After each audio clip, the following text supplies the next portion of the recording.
வணக்க மக்களே, நாம இந்த ஆரோக்கியமான பதிவில் நம்மளுடைய நரம்புகளை பலம் பெற வைத்துக் கொள்வதற்கு நாம என்னென்ன மாதிரியான ஆரோக்கியமான உணவுகளை எடுத்துக்கொள்ளணும், என்னென்ன மாதிரியான வாழ்க்கை நடைமுறைகளை கடைபிடிக்க வேண்டும் அப்படின்றத பற்றி பார்க்க போகிறோம்.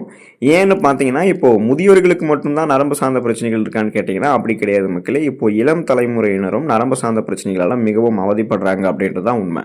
எழுதும்போது கைகளை நடுக்கம் ஏற்படுவது, நரம்புகள் சார்ந்த பிரச்சனைகளால் பொதுவாகவே உடல் ஸ்ட்ரெஸ், டென்ஷன், சோர்வடைவது, களைப்பு, தலைவலி நிலை தடுமாறுறது, கால் மற்றும் கைகள் இருக்கக்கூடிய நரம்புகள் இழுப்புத்தன்மை, இந்த மாதிரி பிரச்சனை எல்லாம் உருவாகுது.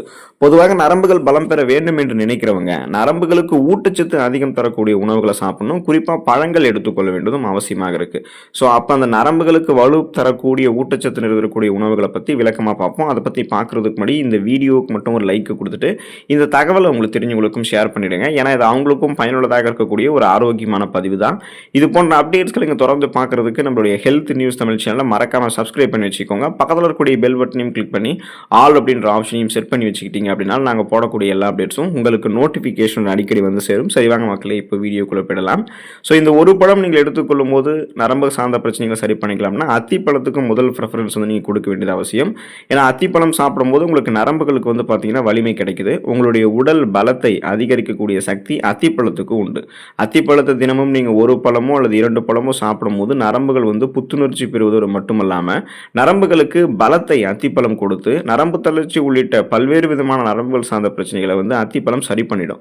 இதுக்கு நீங்க இப்பதான் ஃப்ரெஷ்ஷா பறிச்சிருக்கக்கூடிய அத்திப்பழமாக அதெல்லாம் எடுத்துக்கலாம், இல்லைன்னா உலர வைக்கப்பட்ட அத்திப்பழத்தையும் எடுத்துக்கலாம். அதே போல உலர வைக்கப்பட்ட அத்திப்பழத்தை இன்று இரவு தண்ணீர்ல நீங்க ஊற வச்சுட்டு இல்ல தேன்ல ஊற வச்சுட்டு மறுநாள் காலையில் எழுந்ததும் அந்த உலர வைக்கப்பட்ட அத்திப்பழத்தை ஊற வச்சியும் நீங்க எடுத்துக்கொள்ளலாம். ஸோ இப்படி எப்படி எடுத்துக்கிட்டாலுமே அத்திப்பழம் உங்களுடைய நரம்புகளை வலுப்பெற வைக்கும். கீரைகளில் பிரண்டை கீரை நீங்கள் எடுத்துக்கொள்ளும் போது பார்த்தீங்கன்னா உங்களுடைய நரம்புகள் வலுப்பெற ஆரம்பிக்கும். உடல் நரம்புகளை நன்கு வலுப்படுத்தக்கூடிய சக்தி பிரண்டை கீரைக்கு இருக்கு. பிரண்டை கீரை உங்களுடைய உணவுகளை நீங்க சேர்த்து கொண்டுட்டே இருக்கும்போது உடலுக்கு பலம் தருவதோடு மட்டும் இல்லாம அது நரம்புகளையுமே வலுப்படுத்துது. அது மட்டும் இல்லாம நீங்க இந்த பிரண்டை கீரையை வாரத்தில் 2 முறை சாப்பிடும் போது உங்களுடைய நரம்பு சம்பந்தப்பட்ட பிரச்சனைகள்லாம் முன்னாடியே வராமல் தடுக்கலாம். நரம்பு சார்ந்த பிரச்சனைகளை வந்ததுக்கு அப்புறம் குணப்படுத்திக் கொள்வதை விடவும் வராமல் முழை தடுக்கிறதுக்கெல்லாம் பிரண்டை கீரை எடுத்துக்கொள்ள வேண்டியது அவசியம். நரம்பு சார்ந்த பிரச்சனைகளை பிரண்டை கீரை குணமும் நமக்கு படுத்தும். மாதுளம் பழம் எடுத்துக்கொள்ளும் போது நரம்புகள் நமக்கு பலம் பெற ஆரம்பிக்கும். நரம்பு மண்டலம் ஆரோக்கியமாக இருக்கிறதுக்கு மாதுளம் பழம் சாப்பிடுவது நல்லது. ஏன்னு கேட்டீங்கன்னா மாதுளம் பழம் சாப்பிடும் போது அது நம்மளுடைய உடல் சூட்டை தணித்து உடலுக்கு குளிர்ச்சியை கொடுத்து நரம்புகளை வலுப்படுத்துது. ஸோ அப்போ மாதுளம் பழம் நரம்பு சார்ந்த பிரச்சனைகளை சரி பண்ணிட்டு உடலை பலப்படுத்துறது மட்டும் இல்லாமல் அதீத வெப்பத்திலிருந்து நரம்புகளை பாதுகாத்து உடலை குளிர்ச்சிப்படுத்தி நரம்புகளை மாதுளம் பழம் நமக்கு வலுப்படுத்தும். கூடுமான வரைக்கும் நீங்கள் மாதுளம் பழத்தை எடுத்துக்கொள்ளும் போது அது ஒரு விதைகளை முழுமையாக அப்படியே சாப்பிட்ருங்க. நீங்கள் ஜூஸாக எடுத்துக்கொள்வது தவிர்க்கிறது நல்லது. அப்படியே மீன் நீங்கள் ஜூஸாக எடுத்துக்கிட்டிங்கன்னா இயற்கையாகவே அதனுடைய சுவையை பெறணும். ஏன்னா சர்க்கரையெல்லாம் சேர்க்காம அப்படியே நீங்கள் அதை எடுத்துக்கிறது உங்களுக்கு ஓரளவு நல்லது பண்ணும். முடிஞ்ச வரைக்குமே நீங்கள் அது விதைகளாக அப்படியே சாப்பிடுங்க மாதுளம் பழத்தை. அப்போ தான் அது உங்களுடைய உடலை பாதுகாக்கும், நரம்புகளையும் வலுப்படுத்தும். நெல்லிக்காய் எடுத்துக்கொள்ளும் போது நம்மளுடைய நரம்புகளை நம்ம வலுப்படுத்திக்கலாம். இப்போது பார்த்தீங்கன்னா நெல்லிக்காயை பற்றி தெரியாதவங்க இருக்க மாட்டாங்க. நம்ம தினமும் அதிகாலையில் ஒரு நெல்லிக்காய் சாப்பிடும் போது ஊட்டச்சத்து பற்றாக்குறையில் அவதிப்படும் போது நெல்லிக்காய் ஜூஸ் ஒரு டம்ளர் எடுத்துக்கொள்ளும் போது நம்ம சரி பண்ணிக்கலாம். இப்போ நெல்லிக்காய் ஜூஸ் சாப்பிடும் போது உடலுக்கு தேவையான ஸ்ட்ரென்த் கிடைக்கும். நெல்லிக்காய் சாப்பிடும் போது நரம்பு மண்டலமும் நமக்கு வலுப்பெறும். அதாவது நம்மளுடைய நர்வ் சிஸ்டம் ஸ்ட்ராங் ஆக ஆரம்பிக்கும். கூடுதலாக பார்த்தீங்கன்னா நெல்லிக்காய் ஜூஸ் நெல்லிக்காயில் நீங்கள் எடுத்துக்கிறீங்க அப்படின்னா உங்களுடைய உடலுக்கு நோய் எதிர்ப்பு சக்தி கிடைக்கும். ஸோ இதன் மூலமாக உங்களுக்கு இருக்கக்கூடிய சாதாரணமான நோய்களையுமே நீங்கள் குணப்படுத்திக்கலாம். சீசனலாக புதுசாக அட்டாக் ஆகக்கூடிய பாக்டீரியா வைரஸ் போன்ற பருவகால தொற்று வியாதிகளையும் வராமல் தடுத்துக்கலாம். அது போல் பார்த்தீங்கன்னா சந்தேகத்துக்கு இடமில்லாத அளவுக்கு நரம்பு தளர்ச்சி உள்ளிட்ட பிரச்சனைகளை நமக்கு நெல்லிக்காய் சரி பண்ணிடும். வெற்றிலையே நம்ம நெல்லிக்காய் போல் பார்த்தீங்கன்னா நரம்புகளை பலம் பெறுவதற்கு எடுத்துக்கொள்ளலாம். இப்போ பார்த்தீங்கன்னா வெற்றிலையை நீங்கள் மென்று சாப்பிடும் போதே நரம்பு சம்மந்தப்பட்ட பிரச்சனைகள் வராமல் உங்களுக்கு தடுக்கப்படும் அப்படின்னு சொன்னால் நீங்கள் நம்புவீங்களா? அதுதான் மக்களே ஆன உண்மை. நீங்கள் வெற்றிலையை சாப்பிடும் போது உங்களுக்கு நல்லா பசி எடுக்க ஆரம்பிக்கும். கூடுதலாக அந்த செரிமான கோளாறுகள் எல்லாம் நீங்கள் தடுத்துக்கலாம். உடல் நரம்புகளை நன்கு வலுப்படுத்தக்கூடிய சக்தி வெற்றிலைக்கு உண்டு. ஸோ இப்போ நீங்கள் உணவுகளை சாப்பிட்டு முடிச்சதுக்கப்புறம் வெற்றிலை சாப்பிட்டீங்கன்னா செரிமானம் சார்ந்த ஆரோக்கியத்தையும் மேம்படுத்தி கொண்டு நரம்புகளையுமே நீங்கள் வலுப்படுத்திக் கொள்ளலாம். கண் நரம்புகள் பலம் பெறுவதற்கு குறிப்பாக முருங்கைக்கீரை எடுத்துக்கொள்ள வேண்டியது அவசியம். இப்போ பொதுவாக பார்த்தீங்கன்னா முருங்கைக்கீரைக்கு நரம்புகளை வலுப்படுத்தக்கூடிய சக்தி அதிகமாகவே இருக்கு. பலவிதமான சக்தியை தரக்கூடிய கண் கண்ட மருந்து அப்படின்னு முருங்கைக்கீரையை குறிப்பிடுவாங்க. வாரத்திற்கு 2 அல்லது 3 முறை முருங்கைக்கீரையை நீங்கள் சமைத்து சாப்பிடும் போது அது நரம்புகளுக்கு பலத்தை கொடுத்து நரம்பு சம்பந்தப்பட்ட பிரச்சனைகளை வராமல் தடுத்துரும். ஸோ முருங்கைக்கீரை நீங்கள் சாப்பிட்றீங்க அப்படின்னா கண் நரம்புகளை பாதிக்கக்கூடிய செல்களை அழிச்சு கொள்ளலாம்.